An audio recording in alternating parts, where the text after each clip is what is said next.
In this episode, we're once again talking about some stories from TV stations. I already shared one episode before about haunted experiences in a Hong Kong TV station. If you're new here or missed it, you can find the link at the end to check out the first story. This time, I have two more stories, both told to me by actors who experienced them personally. Working at a TV station often means strange hours.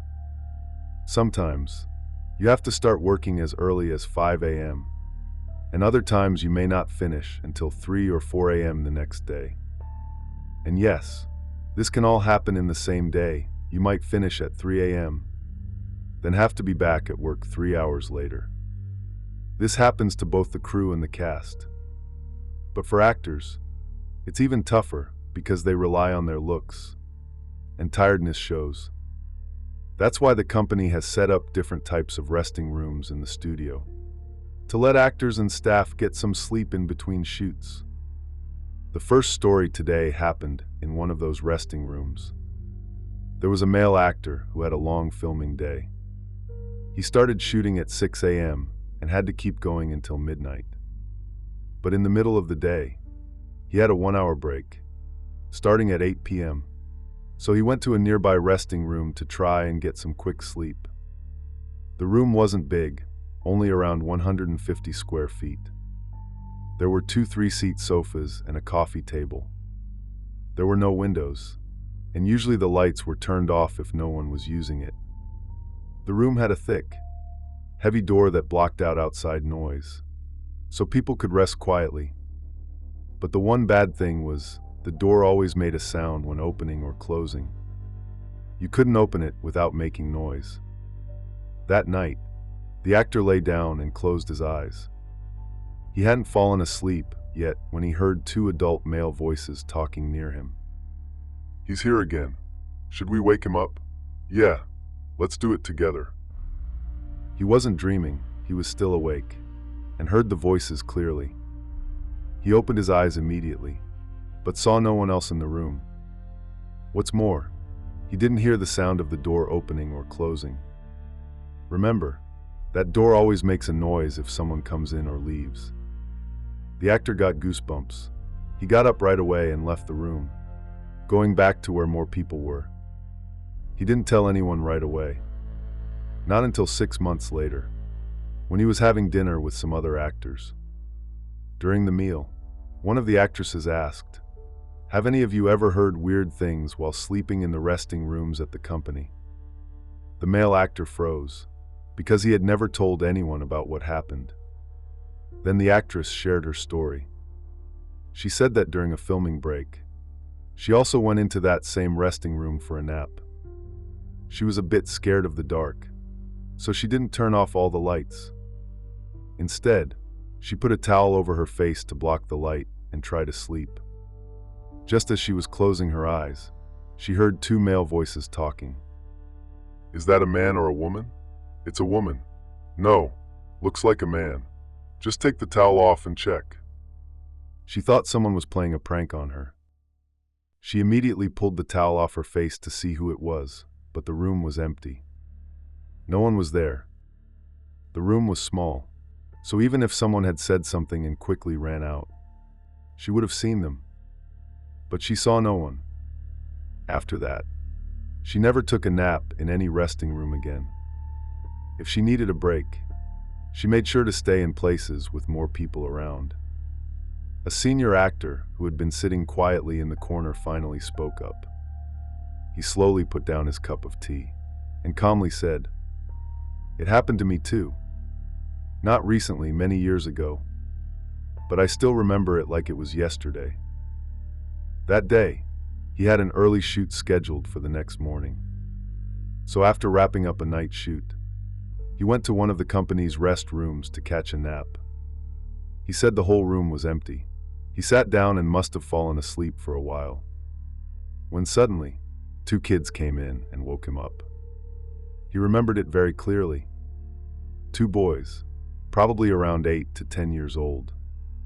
One of them gently patted his shoulder and said with a smile, "Uncle, wake up. They're waiting for you at the studio." He said the boys looked really neat and tidy. Their eyes were bright, and they smiled politely. They were wearing white shirts and khaki shorts, almost like old-school uniforms from decades ago.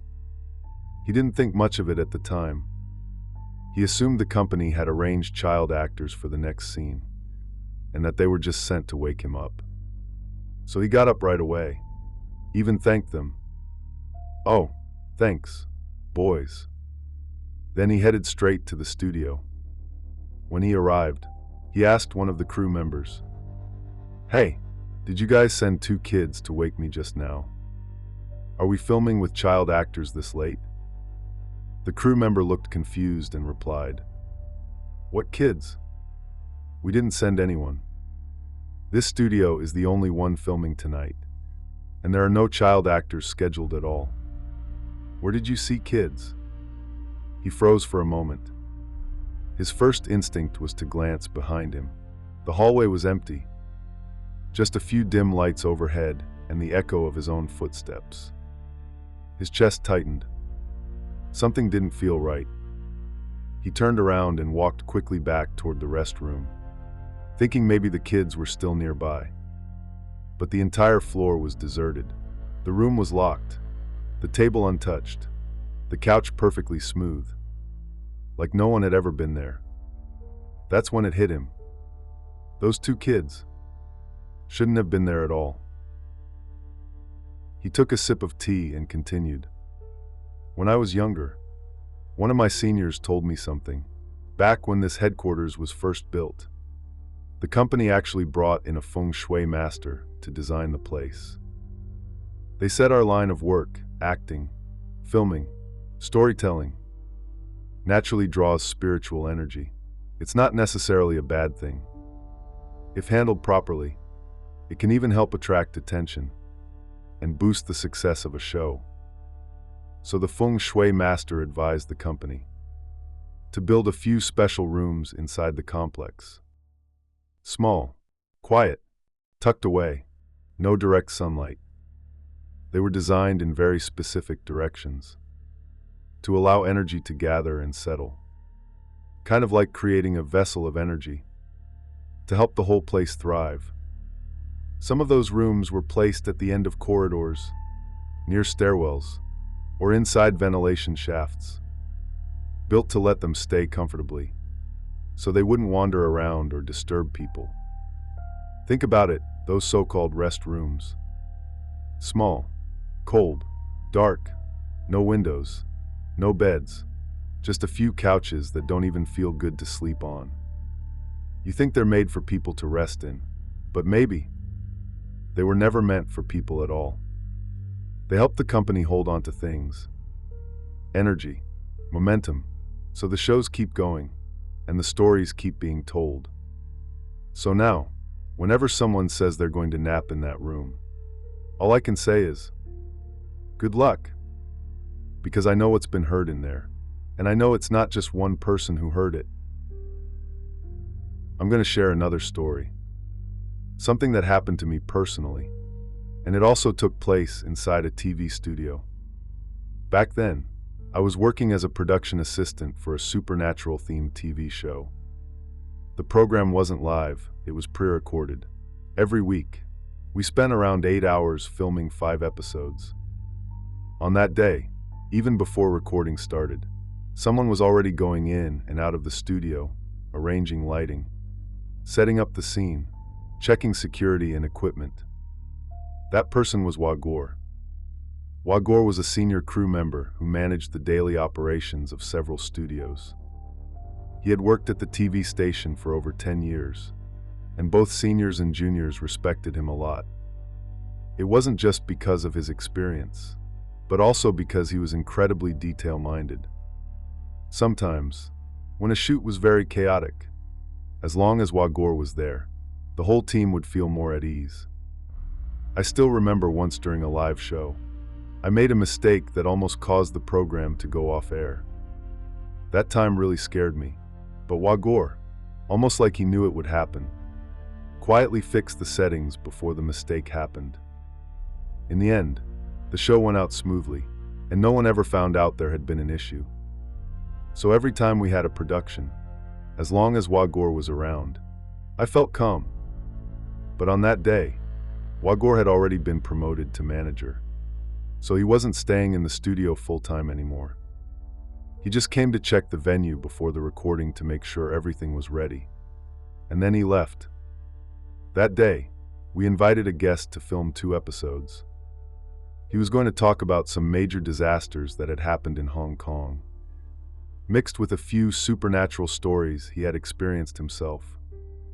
It was his first time at our TV station. As soon as he entered the studio, he looked around with curiosity. He even said our station was much bigger than he imagined. And the studio was really impressive: new equipment, professional lighting, and well-designed sets. Backstage, he chatted happily with the crew and seemed completely relaxed, not nervous at all. He even said he was quite excited to share his experiences on the show. The first episode went smoothly, nothing unusual. But in the second episode, the guest started talking about a supernatural story that happened at the scene of a car accident. He described the chaos at the scene. The road was still wet, and the lighting was dim. He said he was standing on the side, planning to take a photo to show his family. But just as he raised his phone, he saw 2 figures, white, floating in the middle of the road, standing next to the crashed car. They didn't move. They were just floating there, staring at me, the guest said, his voice slightly lowered. And right after that line, all the lights in the studio went out at once. It went completely dark, pitch black. You couldn't even see your hand in front of you. The only thing visible was the tiny red recording light on the cameras. What was strange was none of the other equipment stopped working. The microphones, cameras, walkie-talkies were all still running. Only the lights had shut off by themselves. The lighting technician rushed over to the electrical panel. No fuses had blown. There was no short circuit. The main switch was also normal. The producer asked through the walkie-talkie, "What happened? Why did the lights go out?" The director replied, "Just reset the lights. Let's keep rolling." The lights were turned back on. The guest started the story again. When he reached the part, 2 people died at the scene that night. The lights went off again. The director looked at the producer. The producer paused for a moment and said, "Let's try one more time. Maybe there's some construction outside, unstable voltage." The lighting guy reset again. No one said a word this time, but everyone knew. If it went off again, something was definitely wrong. Recording started for the 3rd time. The guest retold the same story. Halfway through, the lights turned off for the 3rd time. This time, no one said anything, but panic started spreading across the room. The guest stood up immediately and walked out of the studio. His face had completely lost color. The producer chased after him to comfort him. Meanwhile, the rest of the crew gathered to discuss what just happened. Someone said it was probably a system error, but the lighting guy said, "The power supply's been steady all along." Then, a senior stage assistant spoke up. "Why don't you guys step out first? I'll go in and check. King of Ghosts should be coming soon. Let him handle it, it'll be fine." 10 minutes later, another person showed up. Turns out, King of Ghosts was Wagor. Everyone else went outside to smoke and take a break. Only the director and I stayed behind. We snuck back into the control room on the 2nd floor. No one downstairs knew we were watching from above. We stared at the feed from the control room cameras, looking at Wagor walking into the studio. He looked completely calm, walking in slowly. He didn't bring any tools.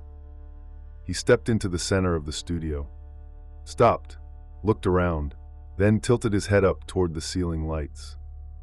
He raised his hand, pointed up, and shouted loudly, "How many times do I have to tell you? Don't mess around when people are working. You're holding up the shoot again. This isn't the first time. I already warned you last time. If you want to watch, sit quietly and watch. Don't press buttons. Don't scare people. If you want to stay, fine, but don't bother my team. They don't know how to handle your stuff yet." The studio was completely empty except for him, but he spoke like someone was really listening. Full of fire, like he was talking to someone face to face.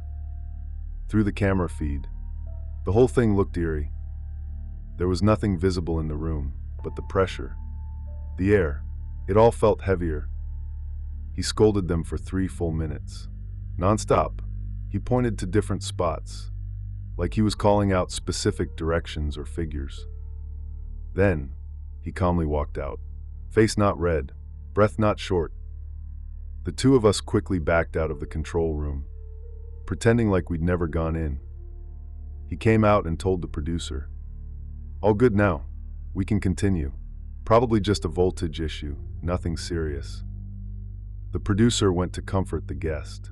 The guest said he didn't want to tell that story anymore and switched to a different one.